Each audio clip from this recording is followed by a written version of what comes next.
The #1 Korean radio station in the Northwest, Radio Hanguk.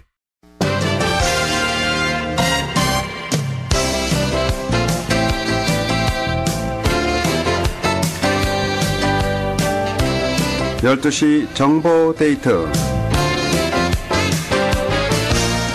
여러분 안녕하십니까. 12시 정보 데이트 홍승섭입니다. 정보 데이트는 여러분들이 알고 싶어 하시는 정보나 지역사회 화제를 전해드리고 있습니다.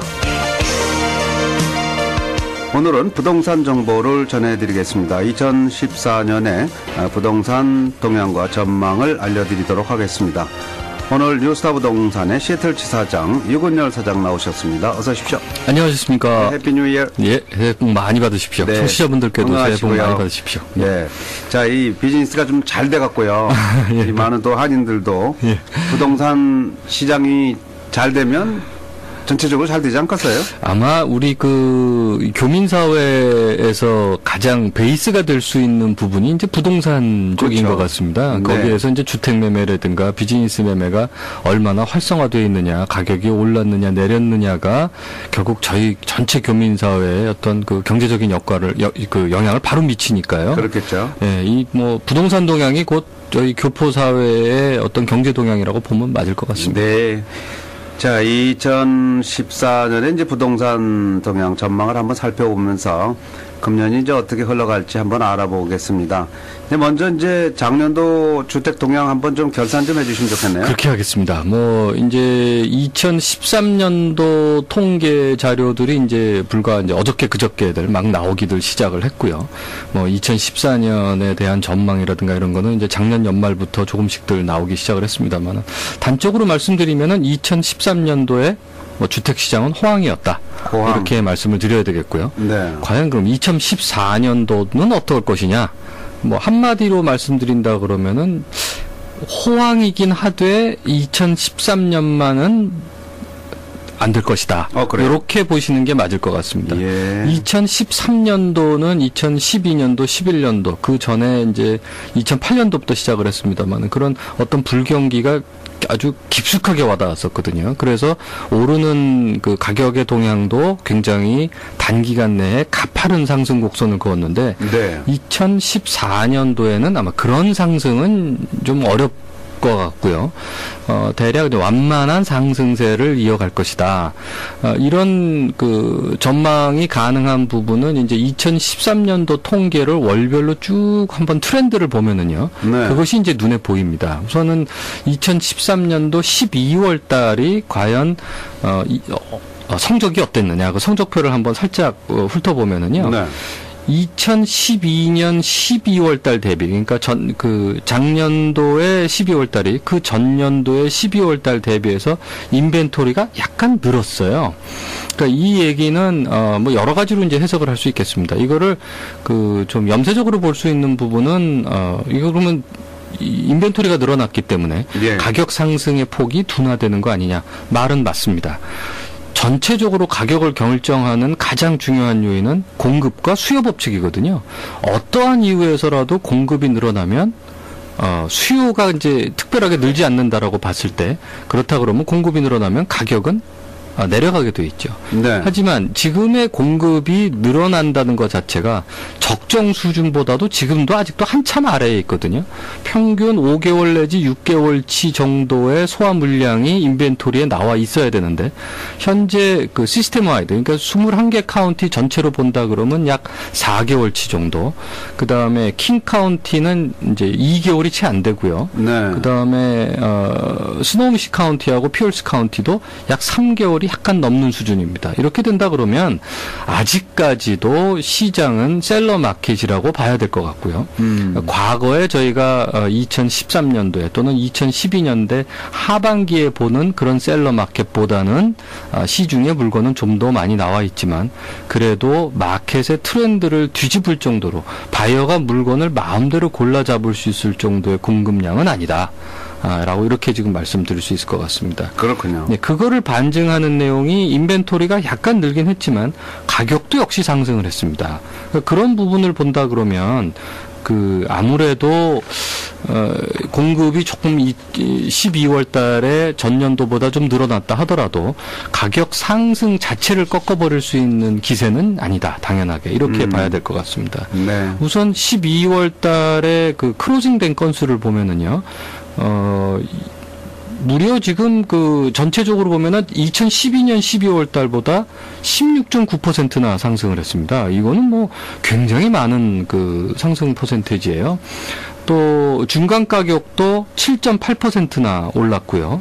또 이런 전체 트렌드의 약 86%가 싱글 패밀리 홈, 그러니까 단독 주택 거래고 14% 정도가 콘도다. 콘도 비중이 10%가 넘었다 그러는 것도 또 주의해서 봐야 될 내용입니다. 이 주의라는 건 이제 나쁜 쪽이 아니라 좋은 쪽의 주의인데요. 이 과거의 가격 하락을 가장 많이 부추겼던 부분이 시애틀과 벨뷰 다운타운에 있는 수많은 하이라이즈 콘도들이 엄청난 공급력과 굉장히 높은 가격이 책정되어 있음으로써 무너지는 경우가 굉장히 많았거든요. 예.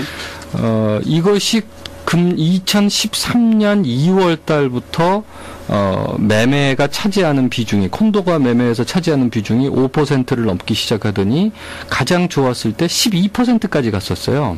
근데 이게 지금 14%까지 갔다는 얘기입니다. 네. 그렇다 그러면 이제 콘도 시장에도 아주 뭐 완벽한 어떤 반환점이 됐다라고 봐야 되겠죠. 그래서 이제 가격이 특히 킹카운티의 콘도미니엄, 킹카운티는 뭐 당연히 시애틀하고 벨뷰를 얘기하겠죠. 그렇죠. 무려 21.4%나 상승을 했습니다. 이거는 뭐 숫자로 21.4%다라고 얘기하기가 참 뭐 어떻게 피부에 와닿으실지 모르겠습니다만은 네. 시애틀 에리아의 집값 하락을 평균적으로 저희가 약 25% 정도를 봤었습니다. 그거는 이제 평균 가격이었거든요. 25%가 평균으로 내렸는데 지금 콘도 부분에는 21.4%가 평균으로 올랐다. 네. 그러면은 이제 겨우 5% 정도 차이로 4%포인트나 5%포인트 정도 차이밖에 안 난다는 얘기거든요. 이미 최고점을 향해서 가고 있다는 얘기입니다. 이 얘기는 2014년도의 주택 가격의 흐름 역시 상승포로 갈 것이다. 그렇지만 그 상승의 폭 자체는 2013년도보다는 조금 더 줄어들 것이다. 이렇게 봐야 될 것 같고요. 그렇군요. 2013년도에 이제 주요 4개 카운티, 이거는 킹, 스노우미시, 피어스, 키셉, 요 4개 카운티를 놓고 본다 그러면 약 7만 7천 건 정도가 이제 매매가 됐습니다. 요 7만 7천이라는 숫자를 다른 해 숫자와 비교를 해보면은요. 2006년도가 8만 건이었습니다. 네. 2006년도 그러면은 뭐 엄청난 호황이었을 때죠. 정말 주변에서 집 한두 채 샀다는 소리 못 들으면은 거의 뭐 매일 하루하루가 안 지나갈 정도로, 그 정도로 주변에 계신 분들이 주택을 많이 매매를 하실 단계였는데, 그때가 8만 건이었는데 예. 2013년도가 7만 7천 건이라는 얘기입니다. 그건 뭐 굉장한 숫자죠. 뭐 그러네요. 엄청난 회복세를 보였고 2012년도에 7만 3천 건을 했거든요. 근데 그거와 보다도 약 4천 건 정도를 더 많이 했다. 대략 한 뭐 10%까지는 아닙니다만은 한 예. 6, 7, 8% 정도는 2012년도보다도 더 많은 성장세를 보였다. 아마 2014년도 들어서서도 이 숫자가 아마 조금 더 늘어나지 않겠느냐. 이렇게 지금 저희가 예상을 하고 있습니다. 이미 작년도에 충분히 올랐기 때문에 금년도는 이제 작년만큼 올라갈 가능성은 없지만 여전히 그래도 주택 경기는 괜찮다고 봐야겠네요. 그렇습니다. 아직도 상승을 할 수 있는 여력은 좀 갖고 있는 편이죠. 네, 그렇군요. 자, 2013년 주택 동향 한번 좀 결산도 해봤고 2014년의 주택 동향은 좀 더 전망할 게 더 있으신가요? 우선 이자율 문제를 거론을 안 할 수가 없습니다. 아까 네. 인벤토리 얘기는 한번 거론을 말씀드렸고요. 향후에 이자율이 어떻게 갈 것이냐, 뭐 여러 가지 예측하는 부분들이 있습니다만은 불과 이제 엊그저께 나온 그 30년짜리 주택 모기지융자도 지금 4.5% 정도 수준이거든요. 지금 몇 달째 거의 같은 수준에서 오락가락을 하고 있습니다. 예. 지금 이제 연방준비위원회에서는 한 달에 푸는 돈 액수를 상당히 많이 줄였죠. 거의 한 15% 정도 지금 줄인 것 같은데요. 그 얘기는 그 돈이 거의 주택 시장에 채권을 매입하는 데 많이 들어갔거든요. 네. 근데 그 돈을 줄였다 그러면 주택 채권을 매입할 수 있는 여력이 줄어들기 때문에 단기간 내에는 이자율이 상승하는 게 맞습니다. 예. 그럼 과연 이 이자율 상승이 이제 주택을 사고자 하는 그 바이어들한테 어떤 영향을 미칠 것이냐. 향후에 가격이 오를 것으로 예상이 되기 때문에 주택을 사고자 하는 예비, 포텐셜 바이어죠. 그러니까 예비 예. 바이어들이 그 시기를 조금 앞당길 가능성도 있습니다. 전통적으로는 이제 12월, 1월, 2월이 주택 매매는 좀 그 불경기, 불황인 시기인데요. 지금 이자율이 앞으로 올라가면 올라갔지 그렇게 내려갈 거라는 전망은 거의 없거든요. 네. 특별한 이유가 없습니다. 그렇겠죠. 내려갈 이유는요. 네. 그러다 보면은 이제 주택을 사고자 올봄 좀 들어서서 주택을 좀 구매를 해볼까 하시는 분들이 올 겨울에 1월, 2월에 조금 서둘러서 주택을 보고 다니기 시작하시는 그런 경향은 충분히 있을 수 있다고 보고 있고요. 장기적으로 뭐 금년 하반기 이후에 이자율이 오른다 그러면은 막 그것이 주택 수요에는 확실히 약간은 영향이 있지 않을까 이런 생각도 좀 해봅니다. 근데 예. 이 역시도 주택 가격을 하락세로 반전을 시키진 못할 것이다. 뭐 불과 몇 년 전하고 비교하면은 아직도 이자율이 싼 편이거든요. 그렇죠. 그렇다 그러면 예전에 과거에 한참 쌌을 때 대비하면은 지금 거의 한 1% 포인트 차이가 납니다만 지금 어느 정도 됩니다? 지금 4.5%, 4%? 4.5% 정도. 네. 가장 쌌을 때가 한 3.5% 정도까지 그죠. 내려갔던 걸로 제가 기억을 하는데, 네. 뭐 대부분의 사람들이 거의 5%대의 그 이자율을 갖고 계시거든요. 네. 그렇다 그러면 아직도 그때보다는 싼 겁니다. 훨씬 더. 네. 그러니까 주택 가격을 뒤흔들 정도의 이자율 상승은 없을 것이다. 네. 주택을 사고자 하는 분들의 어떤 그 구매력 자체는 잠깐 감소를 할 수 있을지언정 아직도 시장의 인벤토리는 그다지 뭐 기하급수적으로 늘어나고 있지를 않기 때문에 예. 가격에는 큰 영향이 없을 것이다. 이렇게 전망을 하고 있습니다. 그렇군요. 자, 이번에는 주택 동향 이제 벗어나서 커머셜 동향도 한번 좀 살펴보죠. 아마 주택 동향과 더불어서 이제 우리 동포 여러분들이 가장 궁금해하시는 부분 중에 하나일 겁니다. 거의 대부분의 1세대 분들이 이제 스몰 비즈니스에 종사하시는 분들이 워낙 많으시기 때문에 그 퍼센테이지가 이쪽 시애틀 지역이 훨씬 더한 것 같아요. 다른 지역들보다. 아직까지도 비즈니스 거래가 그렇다지 그렇게 활성화됐다고 볼 수는 없을 것 같습니다. 그렇죠. 뭐 업종에 따라서 약간의 부침이 있고 또 지역에 따라서 약간의 부침이 있습니다만은 전체적으로 평균을 내서 본다 그러면은 예전에 한참 잘 됐을 때의 그 매출보다는 지금의 매출이 조금 더 줄어들어 있는 경우가 아무래도 많거든요. 네. 또 뭐 자재값도 많이 올랐고 인건비도 많이 올랐고 하다 보면 전체적으로 수익은 예년만 못하다라고 말씀하시는 분들이 이제 꽤 많으시고요. 뭐 그 중에는 뭐 오히려 매상이 많이 늘어난 그로서리라든가 테리야끼라든가 주유소라든가 아직도 주변에는 있습니다. 근데 이제 그런 물건을 잘 찾으셔서 거래를 하면은 좋을 것 같고요.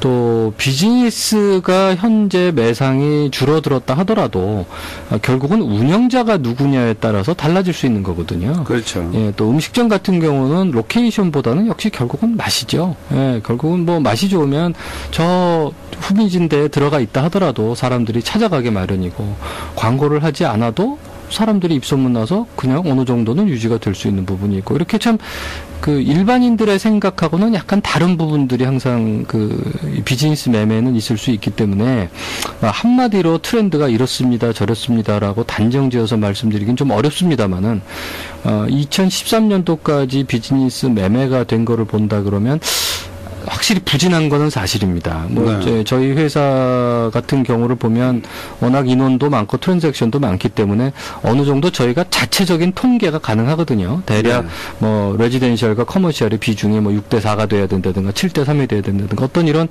이 적정 수준의 비율을 보여줘야 되는데 지난 몇 년간은 이런 비즈니스 쪽의 매매가 정말 미약했죠. 뭐 9대1, 뭐 8대2 이 정도 수준밖에는 되지 않지 않았을까. 그다음에 이제 2013년도 저희가 통계를 내보면 2012년도보다는 비즈니스 매매가 그래도 조금 나아졌습니다. 2013년도 들어서서 은행들도 융자를 좀 활성화하기 시작을 했고 그 이전까지만 해도 은행들이 거의 융자를 안 했었죠. 뭐 여러 가지 이유가 있습니다. 그 은행 자체적인 의지보다는 FDIC에서 감독원 측에서 지나치게 간섭을 하다 보면 은행에서는 움츠러들 수밖에 없죠. 그 조건을 맞추기 위해서. 네. 그것이 2013년도 들어서서 조금씩 풀리기 시작을 했고 FDIC에서도 은행의 어떤 자율권을 조금씩 인정을 하기 시작을 했고 그래서 은행에서도 수익을 내야 이자를 드릴 수가 있는 거니까 손님들한테. 그렇죠. 그걸 내기 위해서 조금은 그래도 공격적인 융자를 해주다 보니까 비즈니스 매매가 2012년보다는 2013년이 훨씬 더 나아졌었다. 2014년은 저희들이 보기에는 2013년도보다는 분명히 더 나아집니다. 예. 비즈니스 오퍼튜니티에 대한 비즈니스에 대한 매매가 좋아진과 더불어서 최근 들어서 이제 저희가 비즈니스 매매나 커머셜 매매가 좋아질 것이다라고 예측을 하는 여러 가지 이유가 있습니다만은 일단 저희들이 표현할 땐 빅박스라고 표현하거든요. 큰 대형 몰, 네. 스트릿 몰에 대한 거래가 작년 하반기부터 시작이 됐어요. 작년 초반만 하더라도 그런 빅박스라든가 이런 큰 스트릿몰들에 대한 거래는 거의 찾아보기 어려웠습니다. 신규 디벨롭하는 데도 없었고요. 기존에 있었던 데들도 그 유지하기에 급급했지 그거를 사서 어떻게 내 손으로 조금 더 디벨롭을 해보겠다라든가 유지하겠다든가 이런 큰 손들의 움직임이 전혀 보이지가 않았는데 미국 경제 동향이 점점 좋아지면서부터 이런 어떤 그 큰 손들이 빅박스를 선호하는 큰 손들이 이제 매입을 하기 시작을 했던 거죠. 그것이 어떤 향후 경제에 대한 좀 핑크빛 전망을 보고 이제 투자를 시작을 했다는 얘기로 볼 수 있겠습니다. 아마 그런 거를 본다 그러면 일단 빅박스가 움직인다는 얘기는 우리 주변에 있는 이제 스몰 그 비즈니스 센터라든가 아니면은 스몰 리테일 빌딩 경우들도 매매가 충분히 이제 이루어지기 시작할 수 있지 않을까 이런 기대들도 지금 해보고 있고요. 네. 특히 호텔 모텔 같은 경우는 지금 매매가 굉장히 활발합니다. 오히려 뭐 바이어보다는 셀러 분들이 조금 더 적을 정도로 바이어 분들이 그만큼 많이 찾고 계시기 때문에 2014년도 비즈니스 매매는 좀 더 기대해도 괜찮겠다 이런 그렇군요. 전망을 해볼 수 있겠습니다. 주택 동향은 뭐 작년도가 너무 호황이었기 때문에 금년도가 이제 소강 상태라고 볼 수 있겠고 커머셜은 오히려 작년도가 좀 부진했기 때문에 금년도에는 이제 좀 좋아질 것이다 하는 그런 물론입니다. 예, 말씀입니다. 확실하게 그렇게 말씀드릴 수 있을 것 같습니다. 그러면 지금 시점이 어떤 면에서 이제 투자 측면에서도 투자성이 좀 있는 거 아니겠습니까? 그렇습니다. 커머셜 측면이. 네, 그렇습니다. 지금 예를 들어서 이제 커머셜 부동산 같은 경우에는 캐피탈 레이시라 그래가지고 투자 회수 수익률을 많이 따지는데요. 한참 2005년, 6년, 7년에 예를 들어서 그 당시 투자 회수율 캡 레이시 7%였다 그런다 그러면 지금은 한 8% 하거든요. 같은 네. 정도의 그 수익을 올린다 그러면 결론적으로는 어떤 비즈니스나 건물에 대한 프리미엄이 약간 줄어들었다는 얘기가 됩니다. 그렇군요. 셀러분들한테는 뭐 조금 좋지 않겠지만 이런 건물을 찾으시는 바이어분들한테는 확실히 희소식이거든요. 네. 물론 이제 지역에 따라서 또 물론 테넌트에 따라서 건물의 가격이 오히려 높아진 데도 있을 수는 있겠지만 전체적인 흐름 자체는 그래도 프리미엄이 약간 내려간 상태이기 때문에 예. 뭐 바이어 입장에서는 앞으로 2년 뒤, 3년 뒤만 보고 구매를 하신다 하더라도 뭐 충분히 지금 구매의 적기가 아니겠는가. 그렇죠. 예. 자, 이미 뭐 호황 상태에서 그때 이제 사면 늦은 거고. 그렇죠. 네. 요즘같이 이제 커머셜이 아직도 좀 다 피어나지 않았을 때 투자 측면에서 사두고 이제 운영하시면은 2, 3년 후는 이제 호황으로 돌아가면서 좋아질 것이다 하는 그런 얘기가 되겠네요. 자, 커머셜 쪽은 좀 어려운 점이 많이 있었고 또 이렇게 테넌트들도 비어 있는데도 좀 많이 있었어요. 제법 보면. 있었습니다. 네. 예, 상당히 많이 있었죠. 금년에는 좀 그런 부분이 다 해소가 됐으면 하는 그런 바람을 갖고 있습니다. 자, 뉴스타 부동산도 이게 전국적인 그런 그 회사이기 때문에 뭐 나름대로 잘 극복하고 계시겠지만 2014년 이 지역은 어떻습니까? 뉴스타 부동산의 저희도 그 어떤 그 교포사회 흐름과 크게 다르지는 않았죠. 2007년 8년도까지의 아주 굉장한 호황기를 맞았었고요. 2009년, 10년, 11년까지는 좀 저희도 굉장히 슬로우했고, 네. 2012년도부터 이제 회복기를 보이기 시작해서 2013년도는 뭐 완전한 회복을 했고요. 2014년도는 조금 더 2013년도보다 좀 더 바쁘지 않겠느냐 이런 네. 예상들 해보면서 지금 현재 저희가 사무실을 이제 리누드에 하나, 페데럴웨이에 하나 해서 2개를 지금 운영을 하고 있는데 아마 곧 수개월 내에 벨뷰 사무실을 새로 오픈을 하길 예정입니다.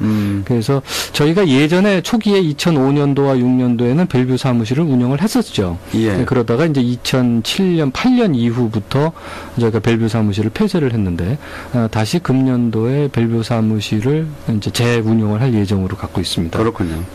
뉴스타 부동산 시애틀 지사도 이제 에이전트들이 꽤 많죠? 많이 있으시죠. 얼마나 됩니까, 요즘은? 뭐 인원으로 따진다 그러면은 아마, 요즘은 이제 거의 한국계 부동산 회사가 많지 않은 상황이기 때문에, 예. 한국계 부동산 회사와 인원을 비교한다는 건 좀 무의미한 일일 것 같고요. 시장에 대한 어떤 그 마켓시어 측면이라 그럴까요? 오히려 저희 같은 경우는 리세션이 오면서 불황기가 오면서 더 많은 시장 점유율을 보였던 것 같습니다. 예전에 한참 호황일 때는 이제 부동산 에이전트 수도 많았고 부동산 회사 수도 많았기 때문에 그 중에 일부를 담당을 했다면 지금 이제 불황이 오고 난 다음부터는 이제 회사도 좀 줄어들었고 인원도 줄어들었기 때문에 전체적인 한국계 부동산인들이요. 그래서 뉴스타 부동산이 그만큼 이제 잘 버텨줬고 잘 버텨주다 보니 시장이 좀 많이 넓어진 거죠. 지금도 인원이 약 한 70명 조금 넘고 있습니다. 그렇군요. 예. 어찌 보면 한인사회 전체 그 인구에 비해서는 이 지역에 부동산 하는 분들이 너무 많은 거 아닌가 하는 그런 생각 들어요. 라이선스를 갖고 계신 분 자체는 많죠. 네. 이번에도 저희가 이제 그 뉴스타 부동산이 전국망이기 때문에 매년 12월 중순에 LA에서 전체 지사장들과 LA에 있는 지점장들 전체 에이전트들이 모여서 연말 행사를 합니다. 거기에서 각 지사장들이 모여서 하는 얘기들을 보면 어느 지역에서나 다 똑같은 말씀을 하신답니다. 뭐 교민수에 네. 비해서 부동산 회사가 너무 많은 거 아니냐. 교민수에서 부동산 에이전트가 너무 많은 거 아니냐. 또 특정 지역에서는 우리 지역이 못한 부분은 다른 지역보다 우리가 항상 경쟁이 더 많다. 예. 그거는 다 상대적으로 얘기하는 것 같고요. 퍼센테이지로 본다 그러면은 시애틀이든 보스턴이든 뭐 아니면 하와이든 시카고든 다 비슷비슷할 것 같습니다. 인구 그렇구나. 대비해서 대략적인 퍼센테이지에 맞춰서 부동산 에이전트들이 활동을 하는 것 같아요. 네. 라이선스를 가졌다고 해서 다 부동산 에이전트로 활동하시는 건 아니기 때문에 그렇죠. 활동하는 수만으로 본다 그러면 그렇게 많은 수라고까지 보기는 조금 어렵겠죠. 네. 자, 오늘 뉴스타 부동산 시애틀 지사장 이건열 사장과 함께 2013년도 한번 주택 동향 결산 한번 해보고요. 또 금년도 주택 동향 전망 또 커머셜 동향 함께 알아보는 시간 가졌습니다. 전화번호 하나 안내해 주시죠. 예, 저희들 대표 전화번호가 425-248-4999, 425-248-4999번이고요. 페데럴웨이 사무실은 엑sit 143번 검정색 유리 건물에 있고 네. 리누드 사무실은 H마트 옆에 있습니다. 고맙습니다. 이건열 사장이었습니다. 감사합니다. 감사합니다. 안녕히 계십시오. 네.